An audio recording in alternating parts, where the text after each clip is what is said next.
There is only one man-made structure on Earth visible from space.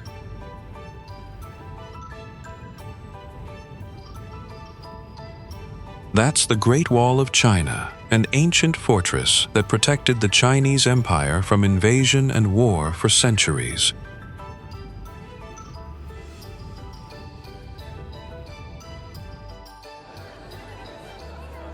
But behind this wall lies a nation of extraordinary depth, a civilization with thousands of years of history, a culture that has captivated the world, and inventions that changed the course of humanity forever.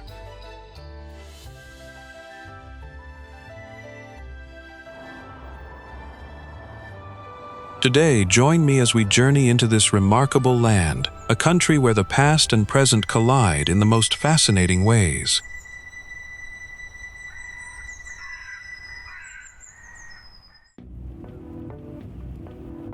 If you loved the movie Avatar, this is the one place you can't skip.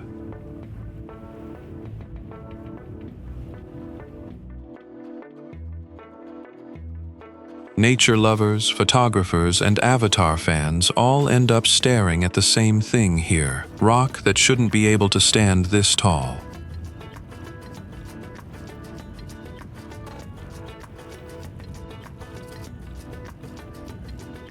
These are quartz sandstone pillars, nearly 3,000 of them, pushed up from an ancient seabed and carved down by rain and wind ever since.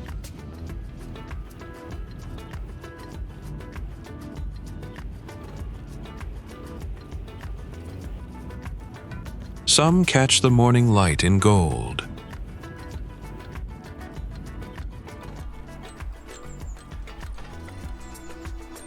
Others vanish into cloud before you can count them.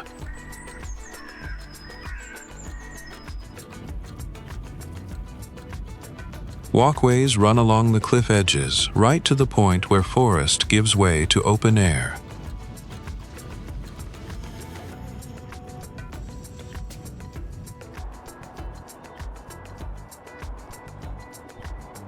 Below, a small town follows the river, dwarfed by rock walls rising straight up behind it.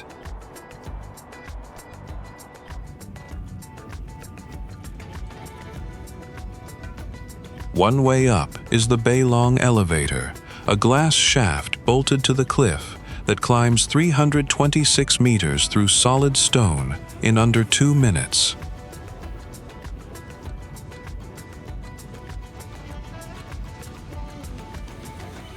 Cable cars cross the gorge too, swinging past pillar after pillar until the mist takes the cabin ahead of you.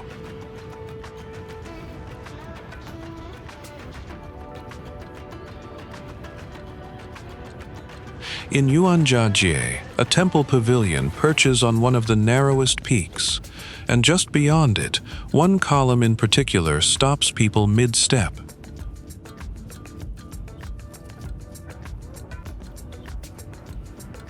It used to be called the Southern Sky Column. Now, most people know it as Avatar Hallelujah Mountain.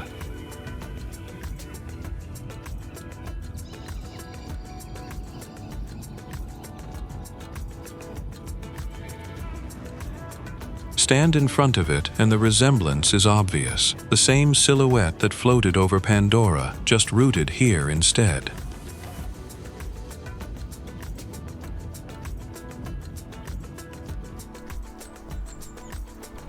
Elsewhere, the stone opens into an arch wide enough to walk under, worn smooth over centuries.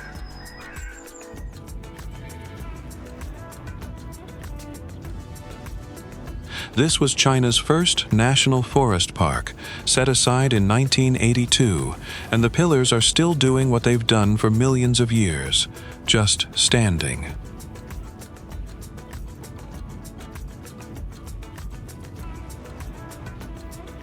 Before we head to the next spot, here's a fun question.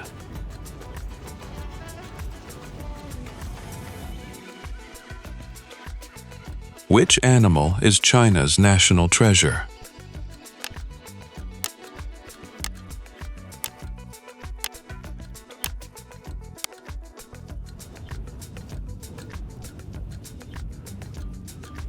Comment your answer.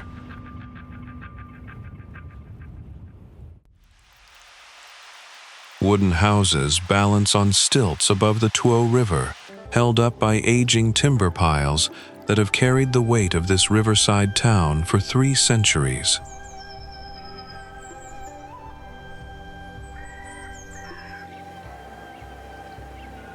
Fenghuang was built in 1704 during the reign of Emperor Kangxi, though people have lived along this stretch of western Hunan since as far back as the spring and autumn period.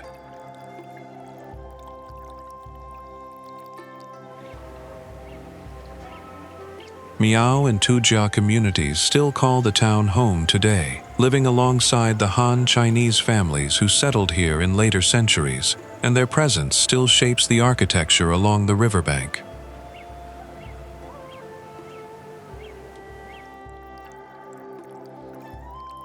Hong Bridge arches across the water on stone piers that look far older than most of the buildings still standing around them, a reminder of how long this crossing has served the town.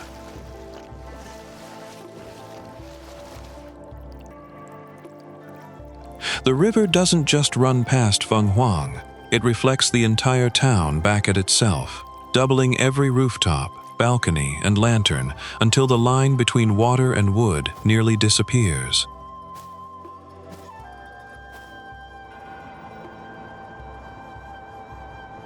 When night falls, the whole riverside lights up gold, and the reflection burns almost as bright as the buildings casting it, turning the water into a second, upside-down version of the town.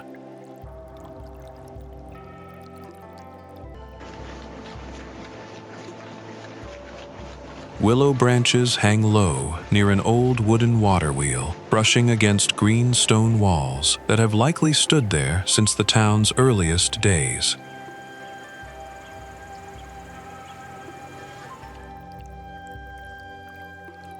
Getting here is easier than the mountainous terrain around it suggests. A high-speed train from Zhangjiajie covers the roughly 230-kilometer distance in about an hour.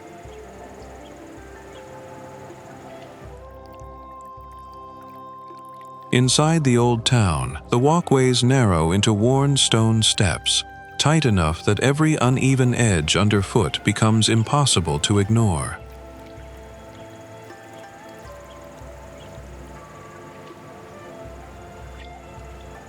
No cars are allowed past the old gates, so the streets have stayed exactly as narrow and slow-paced as they were centuries ago.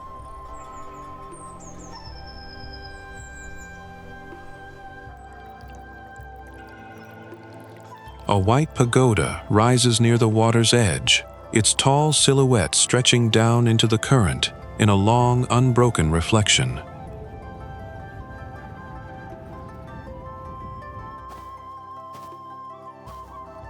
New Zealand writer Rawi Ali once called this the most beautiful town in China, and looking at the mist settling over its rooftops, it's not hard to understand why that description has stuck for so long.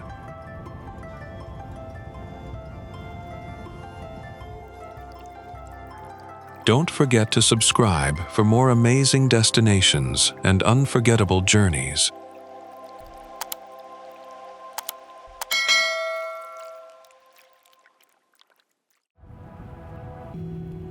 The wall follows the land, tracing every ridge and drop of the mountains for thousands of miles.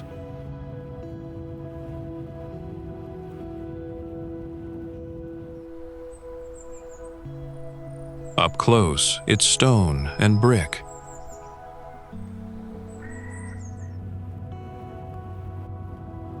From above, it looks more like a spine, holding the whole landscape together.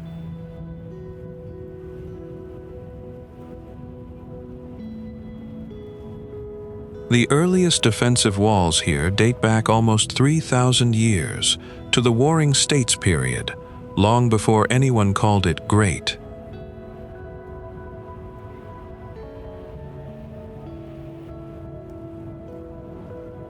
But the version most people picture, the one still standing on these ridgelines, was built during the Ming Dynasty, between 1368 and 1644. All told, every wall ever built across China's history adds up to over 21,000 kilometers. Just the Ming sections alone stretch nearly 8,850 kilometers east to west.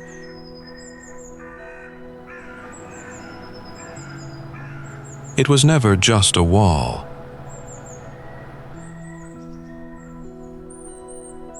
Watchtowers, fortresses, mountain passes, shelters, a whole system built to move a signal faster than an army could march.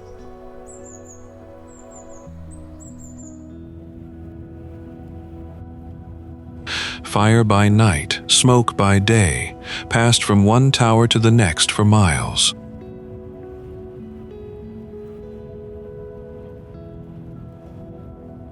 Some sections are restored now, smooth stone underfoot, easy walking.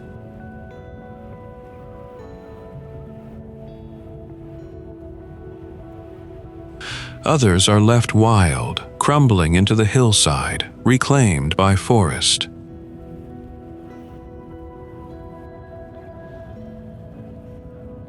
Roughly a third of the entire wall has disappeared this way, worn down by weather and time.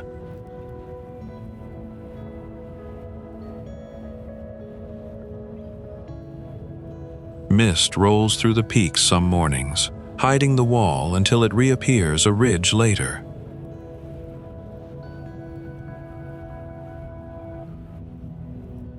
Other days, the light turns the stone gold at sunrise and sunset. It was never one wall, built once. It's centuries of additions, stitched together along the mountains, still standing.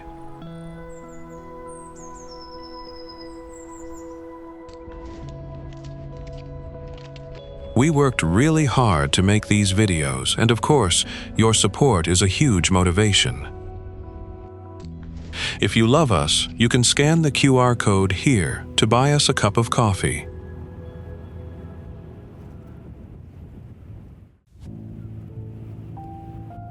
Somewhere in southern Anhui province, mist doesn't just settle on the mountain, it becomes part of it, blurring the line between rock and sky until you can no longer tell where one ends and the other begins.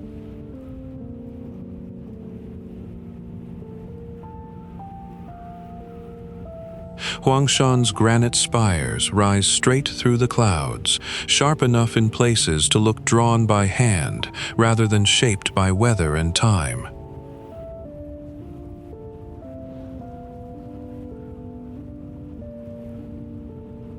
This rock began forming nearly 100 million years ago, pushed upward when an ancient seabed gave way, then carved sharper still by glaciers moving through much later.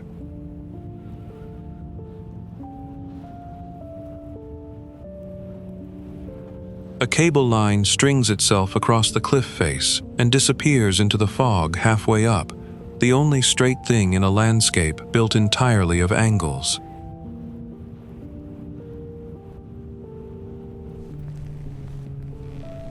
Wooden walkways and stone stairways trace routes along the rock itself, cut into ledges where there shouldn't be enough room for a path at all.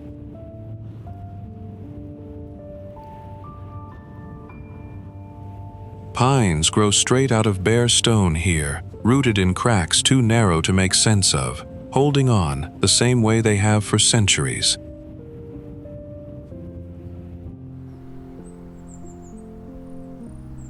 Below, a small village rests at the mountain's feet, quiet and low, dwarfed by the ridgelines rising behind it like a wall.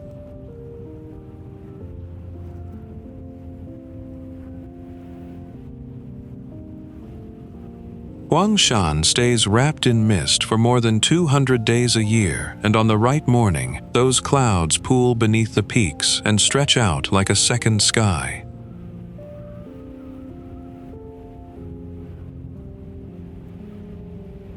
Spring, from April through May, and autumn, from September through October, are when the air finally clears enough to see it all at once. Mild weather, sharp light, and color reaching every ridge in view.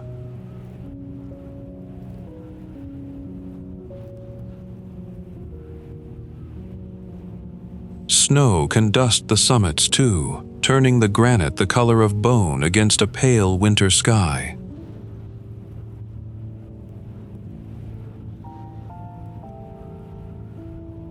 At sunrise, the sky seems to borrow the mountain's own palette, pink and gold spilling slowly over ridge after ridge until the whole range glows.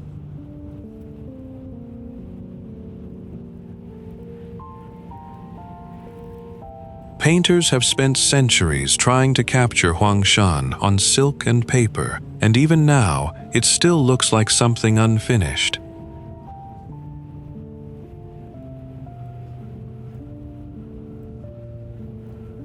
I'm curious, what time is it where you're watching from?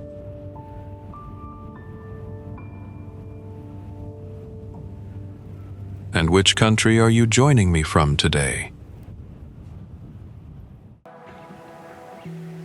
Most lakes are just water and shoreline.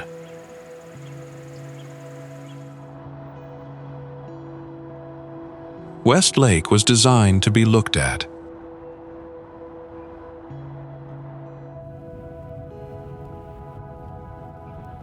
For over 1,000 years, poets and painters shaped these hills and causeways into something closer to a painting than a landscape.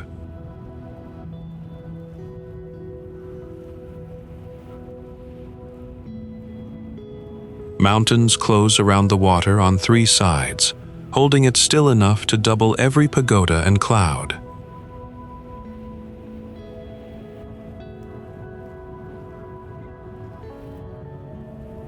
On the south shore stands Leifeng Pagoda, originally built in 975, only to collapse in 1924 after decades of villagers chipping bricks from its base.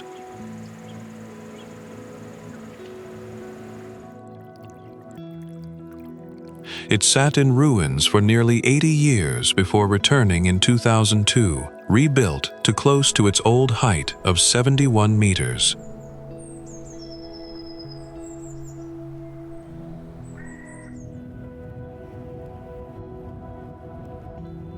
Across the water on Precious Stone Hill waits its northern twin, Baochu Pagoda, so slender it's often called the beauty to Leifeng's old monk.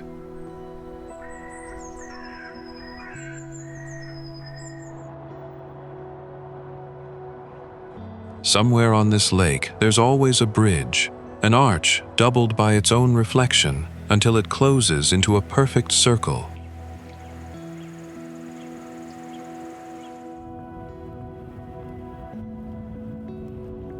Wide beds of lotus leaves crowd the shallows, turning parts of the surface into a green floor.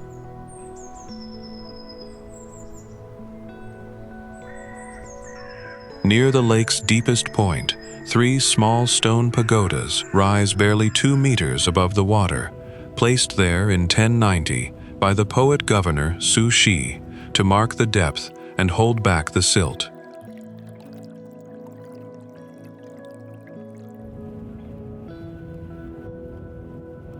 Each one holds 5 round openings. Light a candle inside on a clear night, and the lake fills with a dozen scattered moons.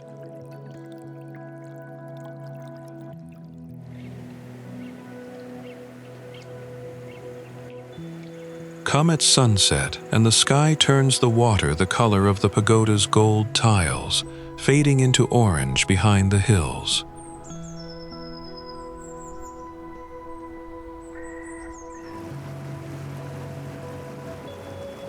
Visit in April, though, and that postcard version can vanish. It's Hangzhou's rainiest stretch of spring, when the lake spends more days under mist and showers than sun.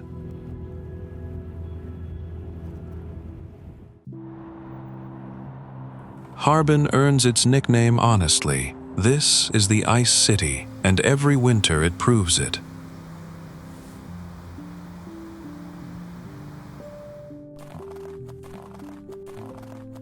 the Songhua River freezes into a sheet 3 to 5 meters thick, solid enough to cut straight out of it.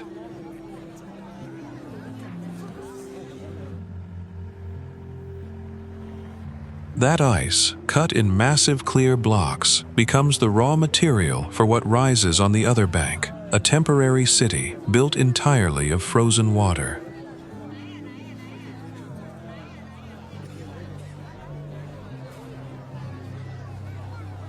Harbin Ice and Snow World holds the Guinness World Record as the largest ice and snow theme park on Earth, and this season it stretches across 1.2 million square meters, its biggest footprint yet.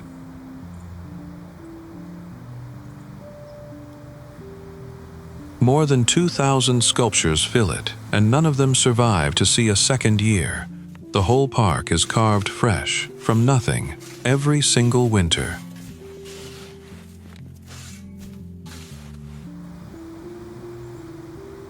By day, the towers stand pale and translucent against the sky.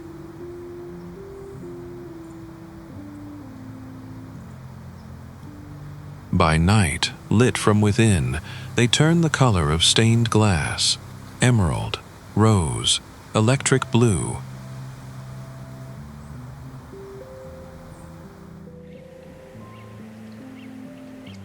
Across the river, the older Harbin holds its own kind of history.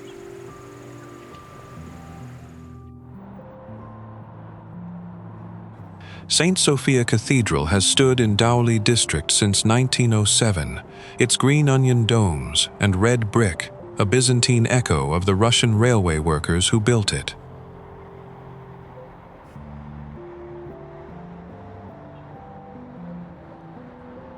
It remains the largest Eastern Orthodox church in the Far East, though today it houses an architecture museum instead of a congregation.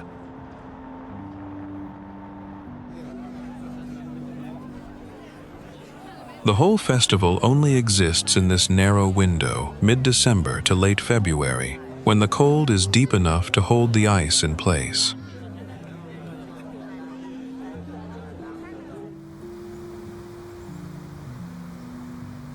Book ahead if you're going, scan your ticket, walk straight in, and the Ice City is yours.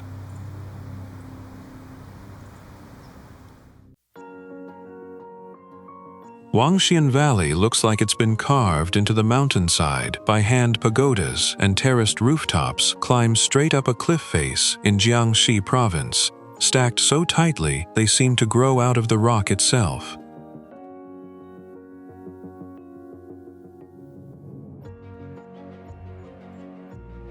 What's below is real, a canyon shaped by collapsing cliffs and rushing water, covering over 6 square kilometers.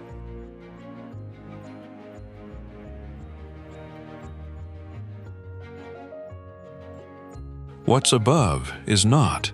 Every structure here, the rammed earth walls, the bluestone tiles, the thatched roofs, was built in the last few years on the site of an old quarry.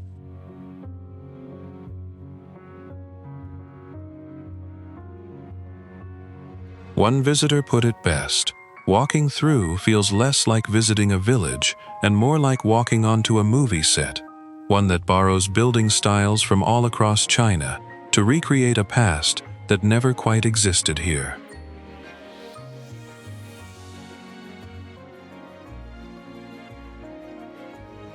Come sunset, though, none of that seems to matter. Thousands of lights click on across the terraces and the red lantern bridges strung between them, and the whole cliffside turns gold against the dark valley below.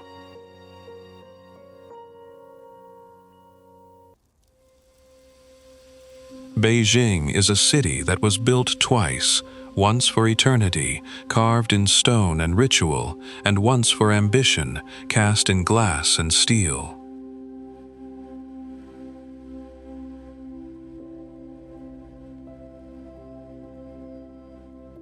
In the central business district, glass towers rise shoulder to shoulder, rewriting what a skyscraper is even supposed to look like.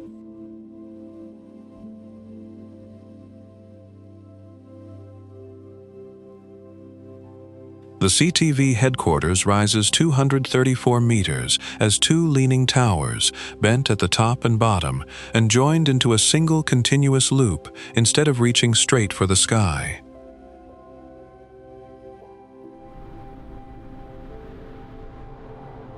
Below it, wide highways carry constant traffic past buildings still climbing under construction cranes, a skyline that hasn't finished deciding what it wants to be.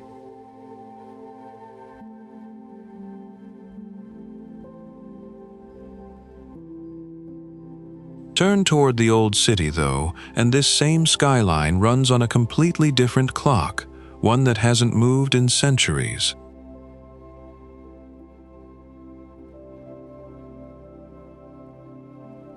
Tiananmen Square opens into 440,000 square meters of open stone, the largest public square in the world, wide enough to swallow the horizon.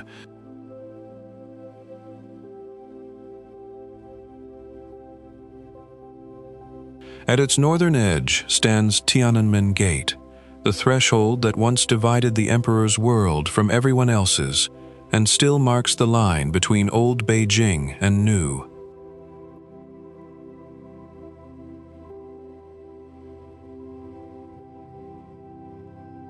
Just south, the old street leading toward Xi'an still carries the smell of roast duck, a dish once reserved for the emperor's own table before it found its way into the city's kitchens.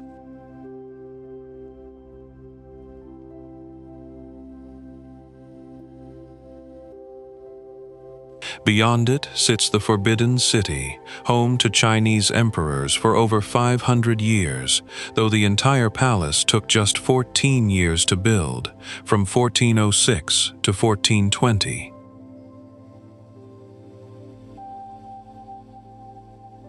One thing locals still tell visitors before they go in: leave before the sky starts to turn dark, because the palace doesn't wait for anyone once dusk sets in.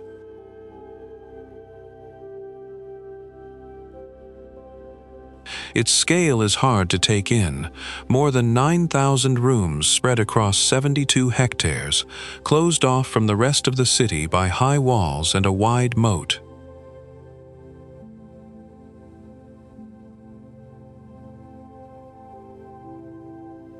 South of the palace, the Temple of Heaven has stood since that same era, a round altar built for emperors to climb and pray for the year's harvest under open sky.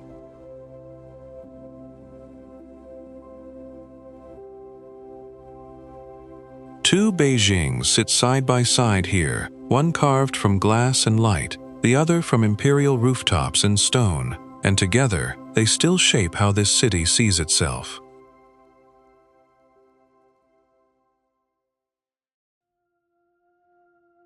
Skyscrapers rise from a basin ringed by distant hills, the haze softening every edge like a filter no camera needed to add.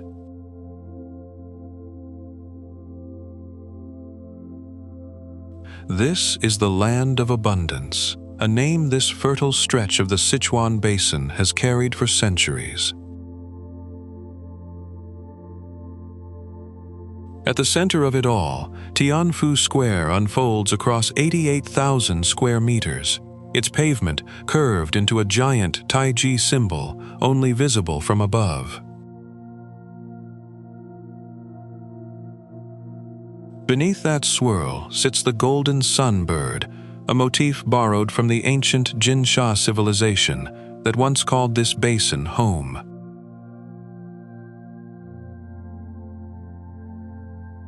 Nearby, older stone gates and fortified walls still stand their ground, follow the Jin River south, and the city softens into Wangjiang Tower Park, where more than 150 species of bamboo crowd the paths.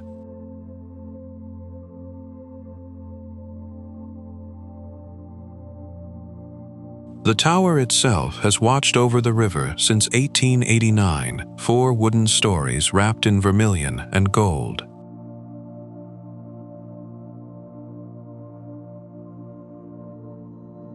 Small fountains ripple through hidden ponds here, tucked beneath bamboo thick enough to swallow the sound of the city outside.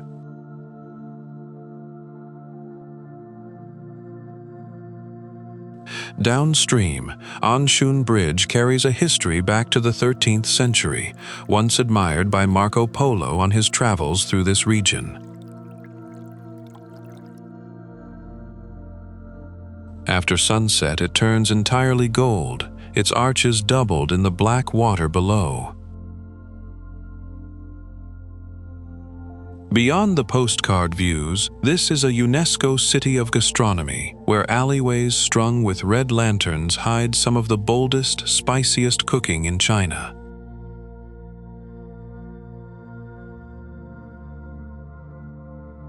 North of downtown, the Chengdu research base of giant panda breeding began in 1987 with just 6 rescued pandas and is now widely described as the largest facility of its kind in the world.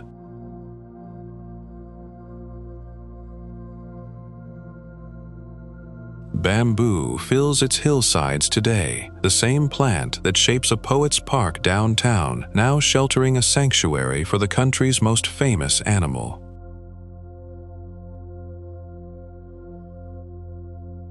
If you've visited this place before, comment 1. If you haven't, comment 2. Tangshan rises like a wall along the western edge of Erhai Lake, 19 peaks strung together for nearly 50 kilometers.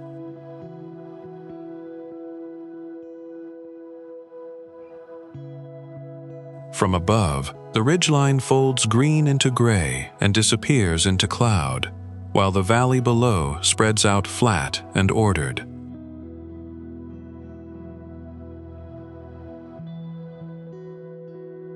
This is where the Himalayas finally run out of mountain to give.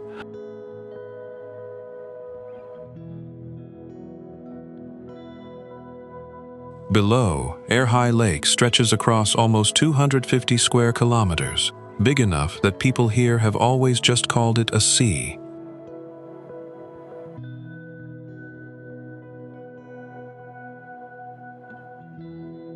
Villages sit right at the waterline, white walls and gray tile roofs pressed against rice paddies that run to the shore.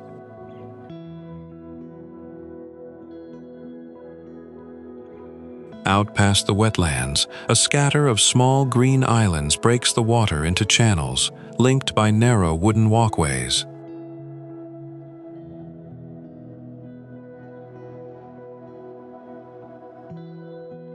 Farther north, Dali's old town still sits inside walls, first raised in 1382, laid out in the same grid it's had for over 600 years.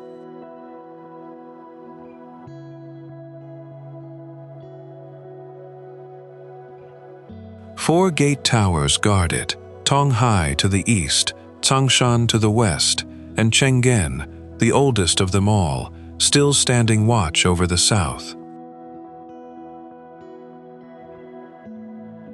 Rice fields stretch from the walls toward the lake, one straight road cutting through the green.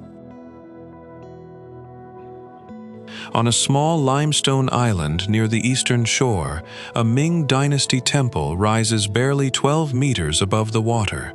Its round shape earned it the name Seal of the Sea.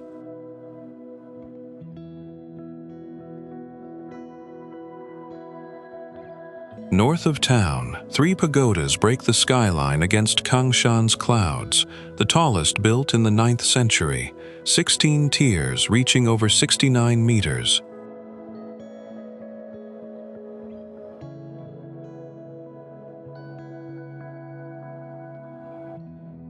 It's outlasted more than 30 earthquakes in 1,000 years, and it's still standing exactly where it was built, mountain on one side, lake on the other.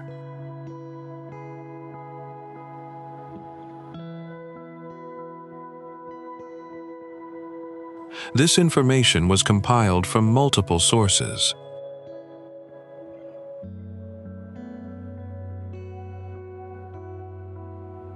If there are any inaccuracies, please share your suggestions in the comments below.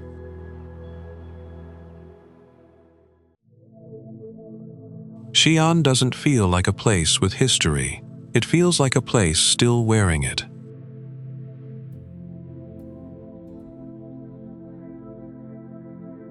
From above, the old city wall cuts a clean rectangle through the metropolis, nearly 14 kilometers of Ming Dynasty brick, raised starting in 1370 to defend a capital that no longer exists.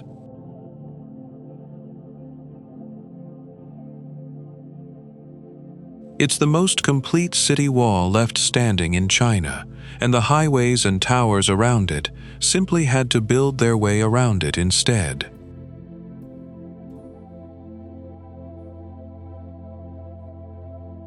At the center, 4 avenues converge on the bell tower, put up in 1384, 36 meters of timber and brick, marking the exact heart of the old city.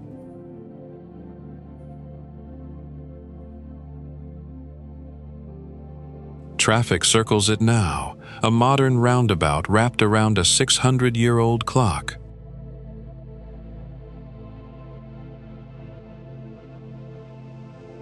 Just south of the walls, the big Wild Goose Pagoda has stood since 652 AD. Built to hold Buddhist scriptures, a monk named Xuanzang carried home on foot from India.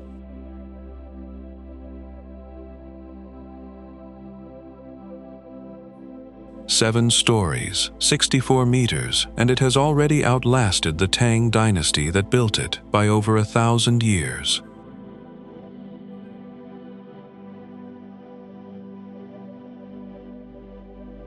But the oldest residents of Xi'an aren't inside the walls at all.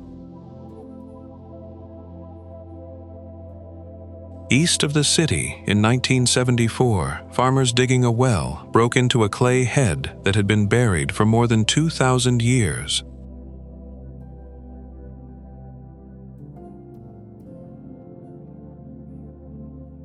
What they found became the Terracotta Army, an estimated 8,000 soldiers, each face shaped differently, standing guard for an emperor who never expected the living to find them.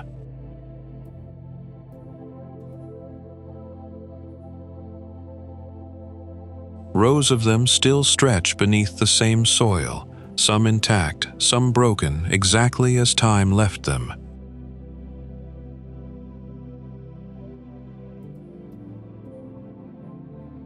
Xi'an was built to be a capital once.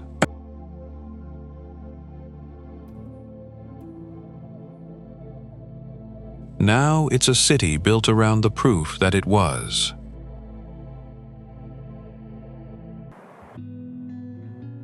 Somewhere in the hills of northeastern Guangxi, the Li River begins as nothing more than rain and snowmelt gathering high in the Mao'er Mountains, in Xing'an County.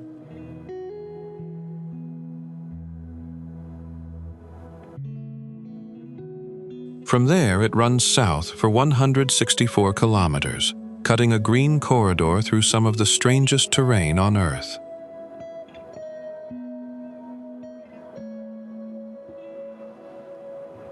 The mountains rising on either bank aren't really mountains at all.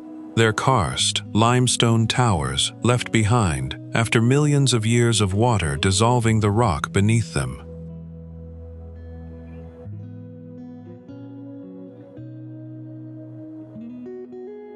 Each peak stands alone, sharp and cone-shaped, crowded together like teeth stretching toward the horizon. The most famous stretch, the 83 kilometers between Guilin and Yangshuo, has been painted by poets for centuries before any camera arrived.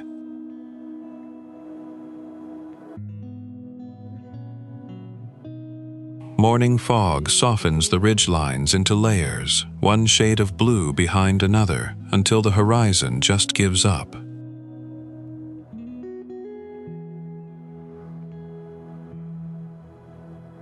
Down at water level, the river moves slow and green, doubling every peak in its reflection, So precisely the two halves seem to fold into each other.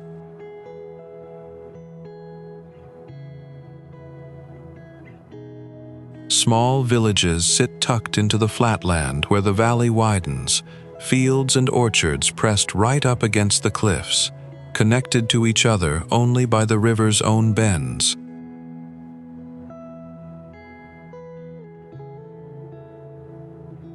Bamboo groves lean out over the banks, the only soft edge in a landscape built from stone.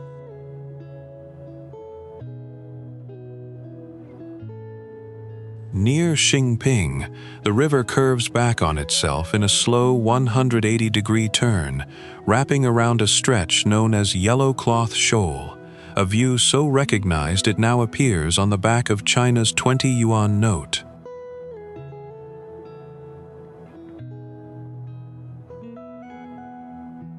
In 1982, the government named the whole corridor a protected scenic zone, a formal nod to something people had already been saying in paint and verse for 1,000 years.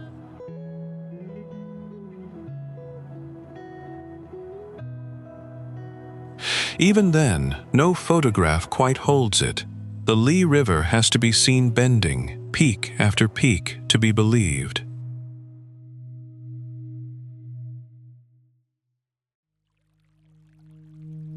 Suzhou has spent 2,500 years rebuilding itself, layer over layer, and somehow none of it looks unfinished.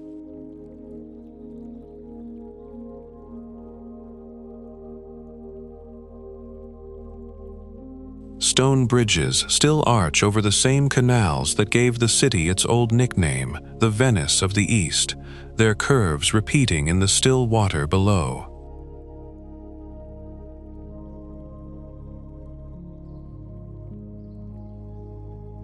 Whitewashed houses lean toward those canals with their tiled roofs, reflections so complete, the buildings seem to live twice.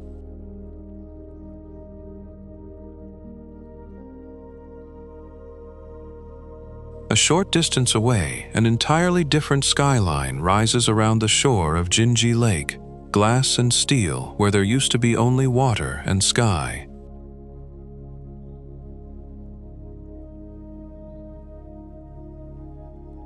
The Gate of the Orient stands 301.8 meters above that lake, its twin towers curving inward until they fuse into a single arch, finished only in 2016.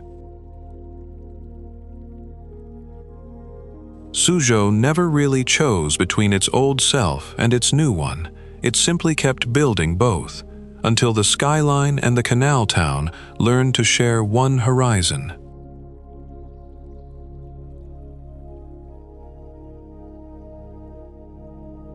On Tiger Hill, a pagoda has been quietly falling for the better part of 400 years without ever finishing the job.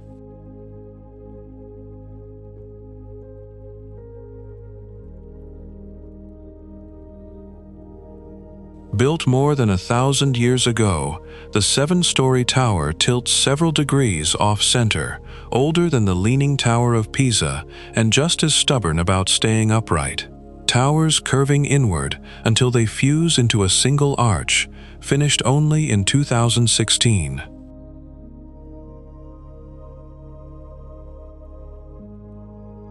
Around its base, courtyards and rooftops vanish every autumn beneath a wash of gold, when the ginkgo trees on the temple grounds turn color almost overnight.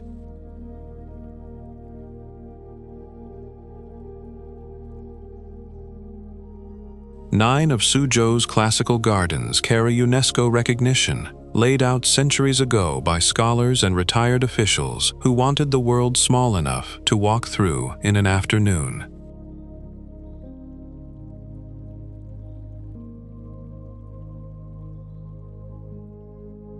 When night falls over the old quarter, the canals pick up an amber glow from strings of lanterns along the water's edge.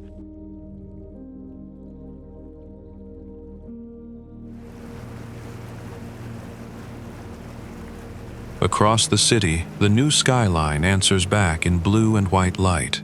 as if two different centuries were switched on at the same time.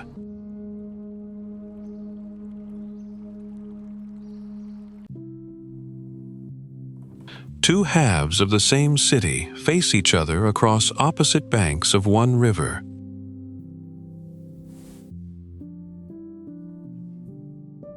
On the west bank, the Bund unrolls for nearly a mile, a curve of stone facades built when foreign banks and trading houses staked their claim here after 1842.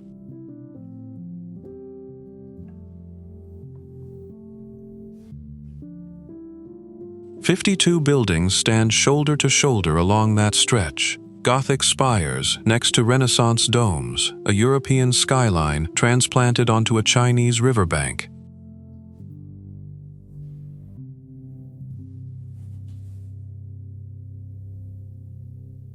Across the water, Pudong answers in glass and steel. The Oriental Pearl Tower rises 468 meters on 3 tapered legs, a structure built for broadcasting signals that became a symbol of the city instead.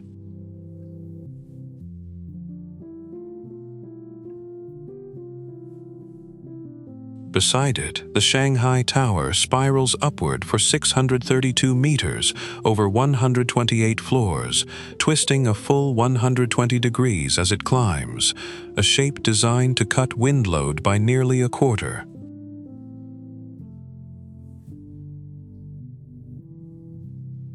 Between the two shores runs the Huangpu, more than 70 miles of it threading through Shanghai and splitting the city into Puxi and Pudong.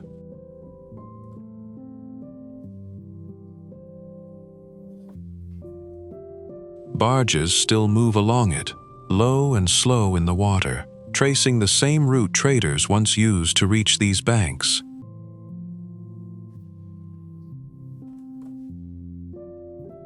Inland, past the towers, the old city holds its ground.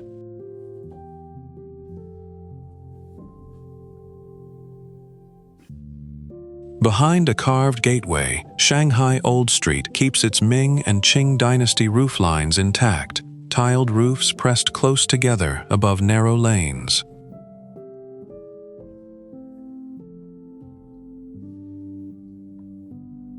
Seen from above, that older Shanghai reads like a separate city, red clay tiles and courtyards where the skyline hasn't changed in centuries.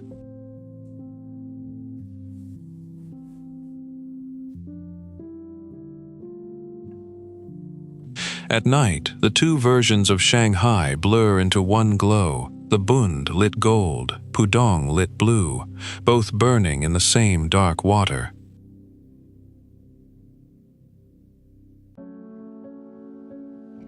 From above, it doesn't look like rock at all. It looks like something spilled across the hillsides and left to dry into bands of red, ochre, and gray.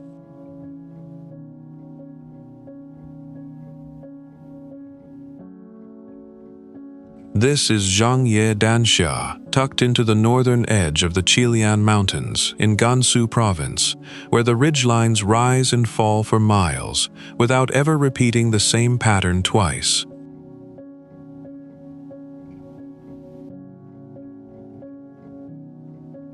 Every one of these layers started as ordinary sediment, laid down grain by grain in ancient basins, long before the land here ever stood this high above sea level.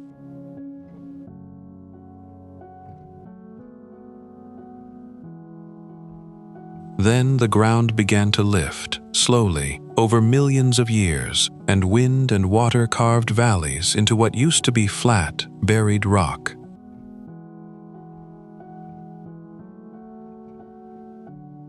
The deep red running through the hills comes from iron, oxidized inside the stone over an immense stretch of time most people never get to see with their own eyes.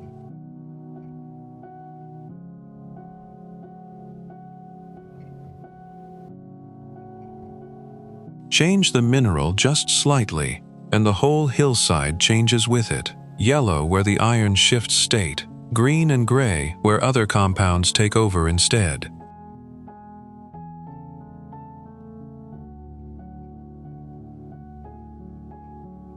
Down through the middle of it all, a river still traces a pale, winding line, and a narrow road follows close behind it, cutting through folds of stone that took ages to form.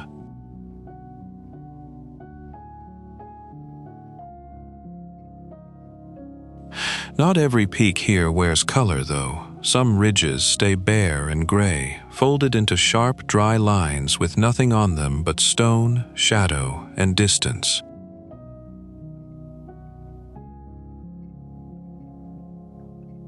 Then, just as the eye adjusts to that quiet gray, the land turns again and the stripes come back, brighter and more chaotic than before.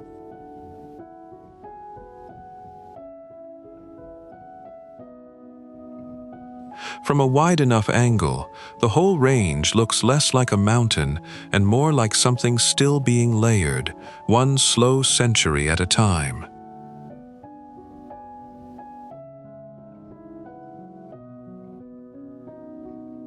Up close, those same layers turn into individual ridges you could trace with a finger, each one holding its own color like a separate page in the same long record.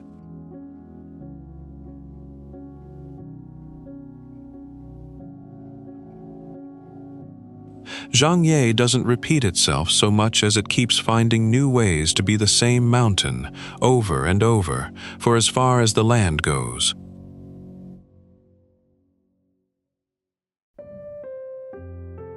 Gray tile roofs stretch out in every direction, thousands of them, overlapping like scales on a single long ridge.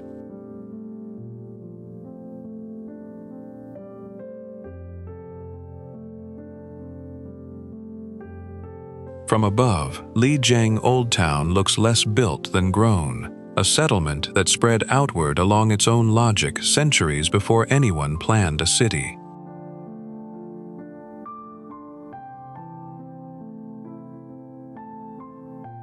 It sits at roughly 2,400 meters on the edge of the Yunnan Guizhou Plateau, where the land itself has been folding into mountains for millions of years.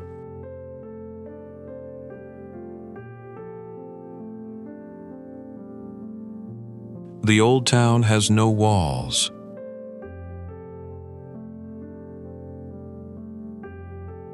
It never needed them. Trade did the defending, drawing merchants along this route since the 12th century.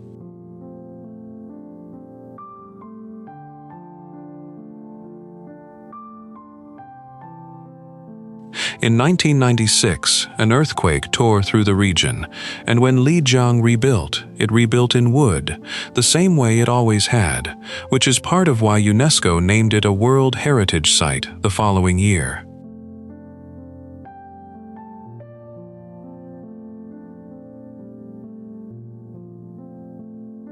Beyond the rooftops, the land opens into farmland and scattered villages, green fields pressed right up against the edge of the old streets.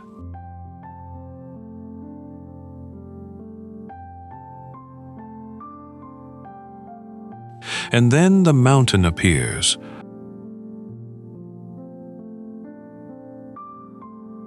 Jade Dragon Snow Mountain, 13 peaks strung together, its highest point rising to 5,596 meters, snow that never fully leaves, even in summer.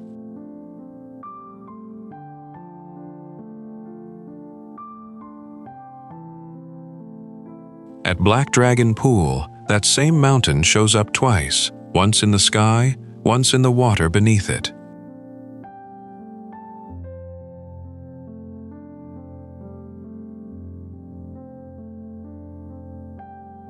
The old town and the new city sit side by side now, one dense with gray tile, the other pale and spreading, 2 centuries occupying the same valley floor.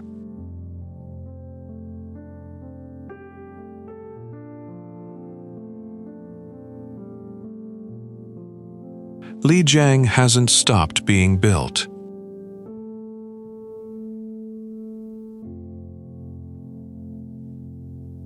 It's just still building the way it started.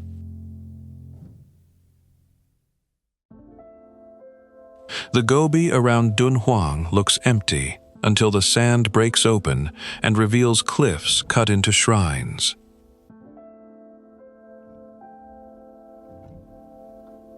This oasis sat at a strategic crossroads of the Silk Road, where trade routes and religious traditions mixed for centuries. Carved into the rock are the Mogao Caves, nearly 500 chambers, the first cut into the cliff back in 366 CE. What's inside took almost 1,000 years to finish, 45,000 square meters of murals, over 2,000 painted sculptures.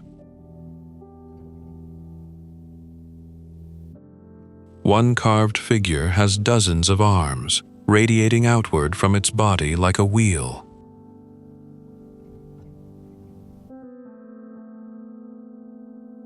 South of town, the dunes rise into Mingsha-shan, 40 kilometers of sand that hums and roars when the wind moves through it.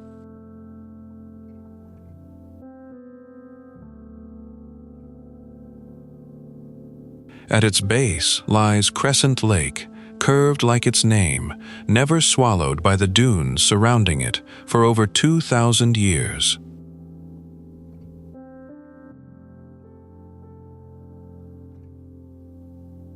Its evaporation outpaces the region's rainfall nearly 50 times over, and still it holds its shape.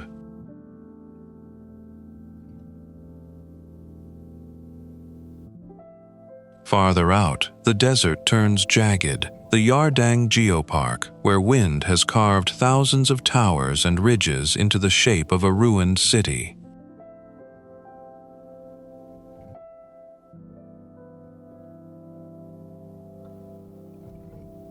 Locals call it the Devil City. After dark, the wind moving through the stone sounds almost human.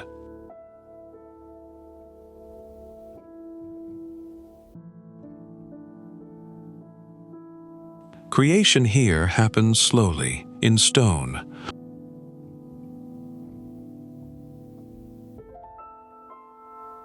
Erosion works just as patiently to take it back.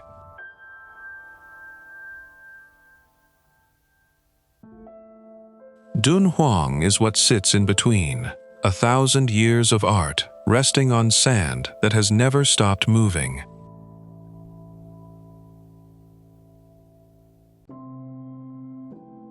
Fog doesn't stay long here. It rolls in off the sea in slow gray waves, hides the cliffs for a moment, then lets them go again as if it never touched them.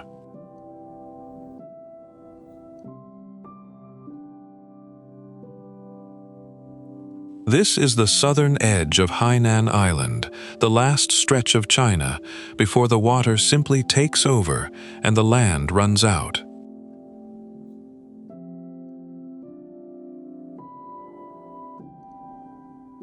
Mountains lean in from three sides, holding the whole city gently between folded green ridgelines and the shifting sea below.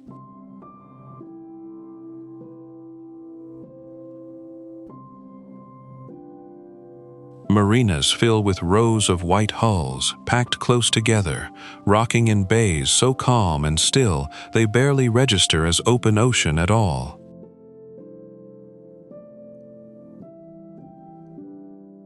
Sanya Bay alone stretches 22 kilometers of open beach, curling around the coastline in one long, unbroken golden line that seems to have no real end.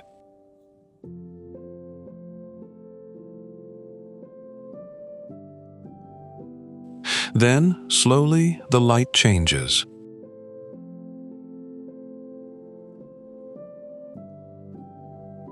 After dark, one patch of water along the shore turns fully electric.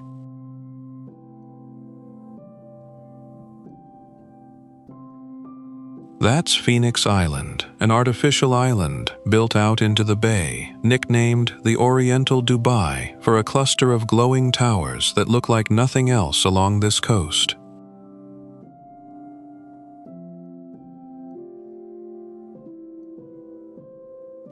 It runs about 1,250 meters from end to end, joined back to the mainland by a bridge that lights up and glows once the sun disappears.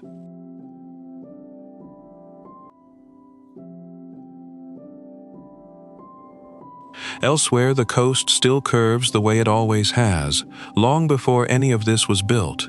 Sand, dense forest, and wave-shaped residential towers pressed right up against the shifting tide line.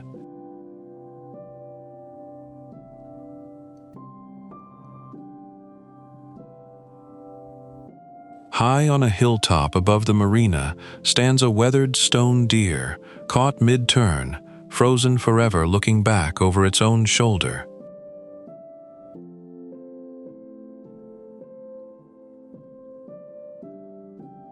Local legend says the deer transformed into a woman right there on that cliff, the old story that earned Sanya its enduring nickname, Deer City.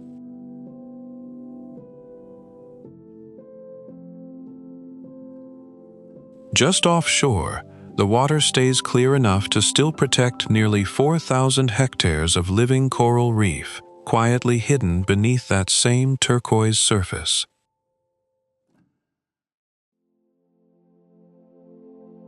Nanjing has worn a lot of crowns: imperial capital, revolutionary capital, and now a modern skyline packed right up against an old wall.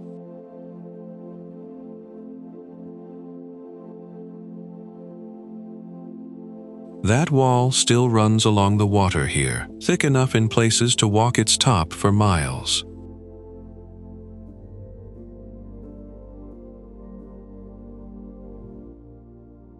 It went up under Zhu Yuanzhang, the first Ming emperor, who put 200,000 workers on it for 21 straight years.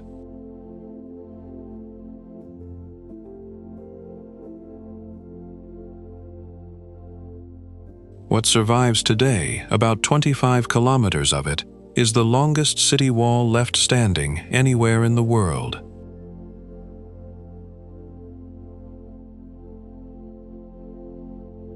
Past the rooftops, the Zifeng Tower cuts straight up through the haze, 450 meters, the tallest thing in the city.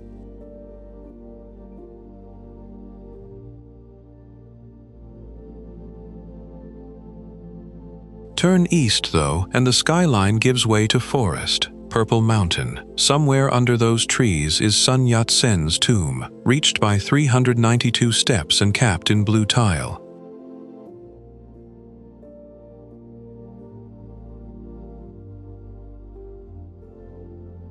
Not far off stands Linggu Pagoda, 9 stories and just over 60 meters, raised in the 1930s to remember soldiers who never made it home.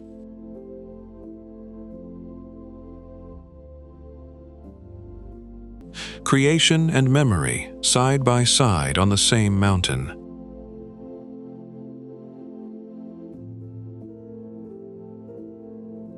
North of the wall, Xuanwu Lake opens up, 5 small islands strung together by arched bridges.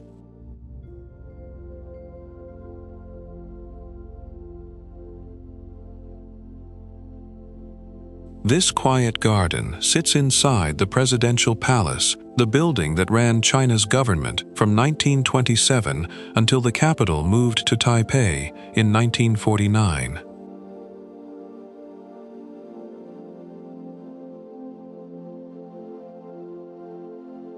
Old stone, new glass, a mountain full of gardens and graves.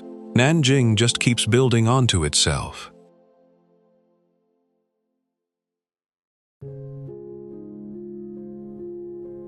Hong Kong doesn't spread out, it stacks.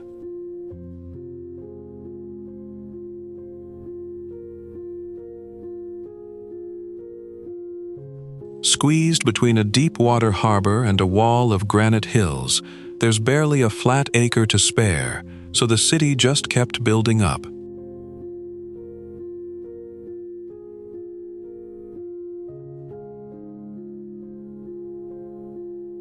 Victoria Harbor itself averages only about 12 meters deep, shallow enough to look calm, but its Lei Yue Mun channel drops to 43 meters. deep enough to carry container ships through day and night.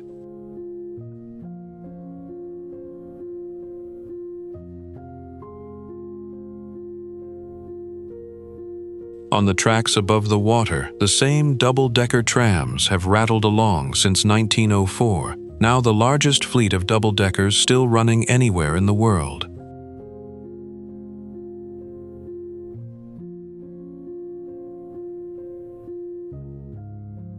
Locals just call them ding-ding after the bell.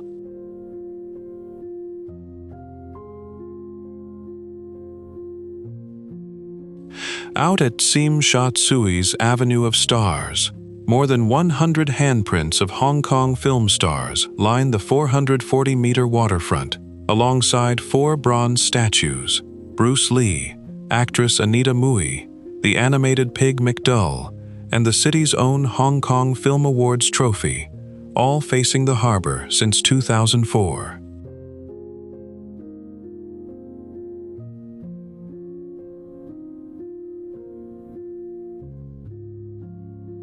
Behind them rises a skyline of more than 1,300 skyscrapers, more than any other city on the planet.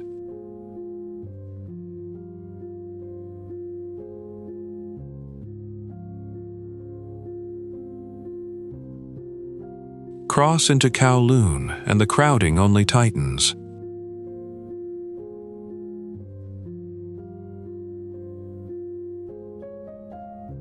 Mongkok alone holds over 130,000 people per square kilometer, one of the densest patches of urban land anywhere on Earth.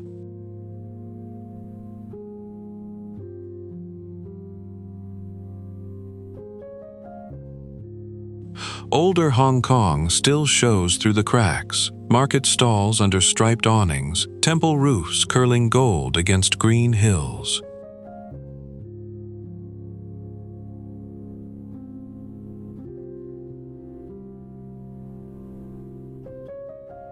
In dim sum houses across the city, small bamboo baskets carry on a tradition that literally means touch the heart, a Cantonese tea house ritual that took root here over a century ago.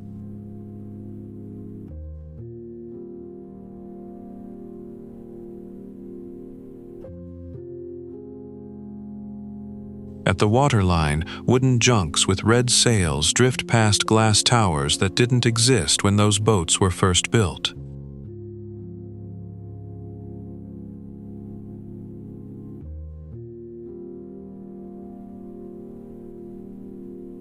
Climb high enough, to the peak, 552 meters above it all, and the whole layered city finally makes sense. Mountain, harbor, and 1,000 towers, all fighting for the same narrow strip of land.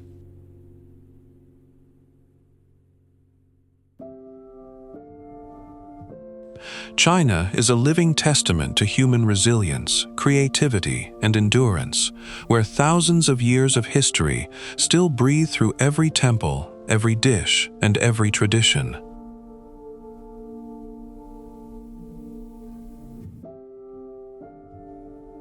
We've only scratched the surface of what makes this country so extraordinary.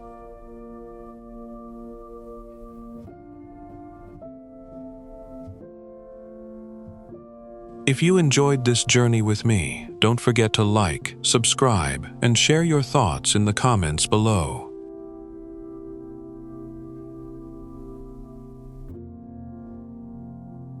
Until next time, thank you for watching, and I'll see you on the next adventure.